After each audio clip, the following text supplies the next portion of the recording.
Cara, tem muita... são várias vertentes, né? Vamos dizer assim, né?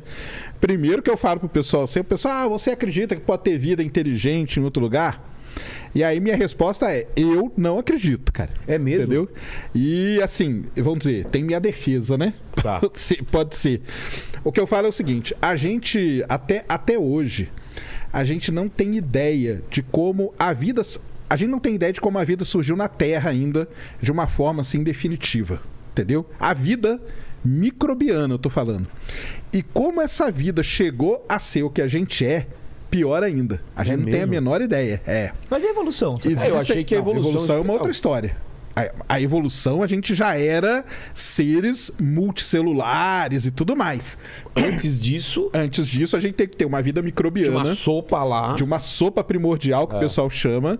E aquelas bactérias e tal tiveram que virar organismos multicelulares, tiveram que virar organismos mais complexos, tiveram que ir para a água, tiveram que desenvolver várias... Tudo isso já é uma estrutura muito complexa, mas muito complexa. Até chegar a ser um ser inteligente, né? Vamos dizer que nós somos inteligentes, é muita coisa. Então, imagina que a vida é uma equação. Vamos supor que é uma equação matemática. O que você precisa para ter vida? Bem, vamos lá. A gente precisa de 6 elementos básicos. Primeiro, que é carbono, enxofre, hidrogênio, nitrogênio, oxigênio e... Água. Não, água é o solvente. Água é o solvente, não. A gente precisa de 6... cientista aqui, né? Não, a gente precisa de 6 elementos básicos. Qual que tá faltando? Potássio. Precisa desses 6 elementos. Precisa de um solvente, que aí o solvente que a gente conhece mais é a água. Mas só isso dá vida? Não. A gente precisa ter uma temperatura certa. Então vamos dizer, qual que é uma das teorias de como a vida começou? Esses elementos eles estavam em poças que existiam no planeta Terra há bilhões de anos atrás e raios começaram a bater. O raio, ele é uma descarga de energia muito grande, concentrada. Ele seria capaz de fazer com que isso se misturasse e começasse. É isso que eu ia falar. Muito Frankenstein, né? Caiu raio lá. E a panspermia? A panspermia é uma outra ideia. A panspermia é que a vida ela é transportada por objetos. Então, cometas, asteroides, eles levam a vida de um lugar para o outro. Tipo o passarinho que... Exatamente. Caiu um cometa com as... Exatamente. Então, já começa por aí. Tem que ter esses 6 elementos, tem que ter água, tem que ter a energia para isso tudo começar. E aí depois, cara, tem muita coisa. Hoje a gente já sabe que para um planeta ser habitável, se ele não tiver placa tectônica, esquece. Por quê? Porque a placa... Todo mundo conhece o ciclo da água, né? Que você aprende ali na 5ª série.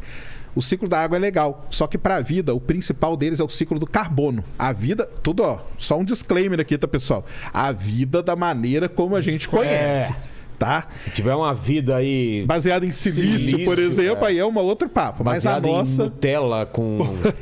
E tem até níveis de percepção de inteligência. A gente tem a inteligência que a gente conhece, que a gente Não, aí classifica como isso aí é uma outra... inteligência. Isso aí é uma outra... Mas eu nem tô chegando na inteligência, Então, eu tô falando da vida tudo isso que a gente tá falando é baseado no que a gente conhece como vida. Mas calma, por a vida ser muito complexa na Terra, que você não acredita em vida, me explica isso. Cara, então, vamos lá. São variáveis assim que primeiro a gente nem conhece todas.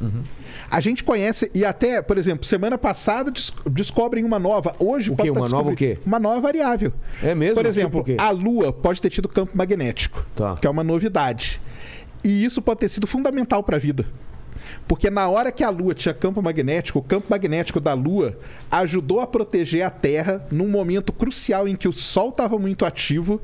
E aí deu tempo da nossa vida aqui, ela dá um passo a mais em toda essa cadeia evolutiva, vamos dizer assim, entendeu? Se não tivesse campo magnético a Lua, talvez a gente não estivesse aqui hoje, entendeu? Por exemplo, você acha que o impacto de 66 milhões de anos atrás foi bom ou foi ruim? Pra vida? Pra vida. Ruim. Ruim, foi uma extinção em massa. Mas graças a ele que os mamíferos começaram a surgir. Se não fosse ele, não teria mamífero. A gente não estaria aqui. Então, se o asteroide... Um asteroide saiu lá do cinturão de asteroide e bateu na Terra. Se ele erra a Terra, cara, como que seria? A gente não estaria aqui. Talvez a gente não estivesse aqui. Mas uma questão, por exemplo, a gente está falando de configurações. A gente falou tudo de uma configuração que resultou na vida que a gente conhece aqui na Terra.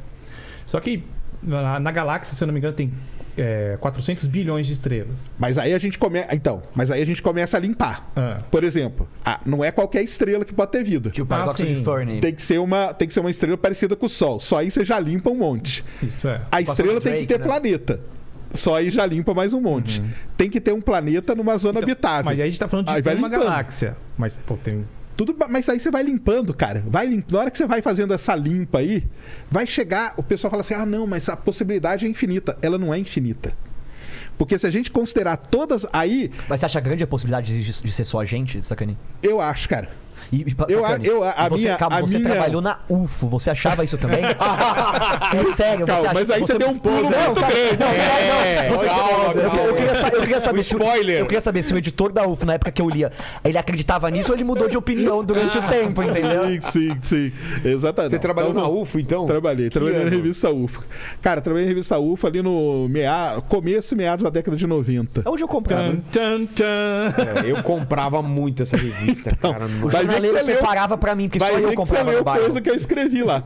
Mas voltando, o negócio é o seguinte, por exemplo, aí não é qualquer planeta. O planeta tem que ter placa tectônica, tem que ter atmosfera, tem que ter uma lua grande igual a nossa. Porque a nossa lua, ela não é a maior do sistema solar, mas ela é maior em proporção ao planeta. Ah, é?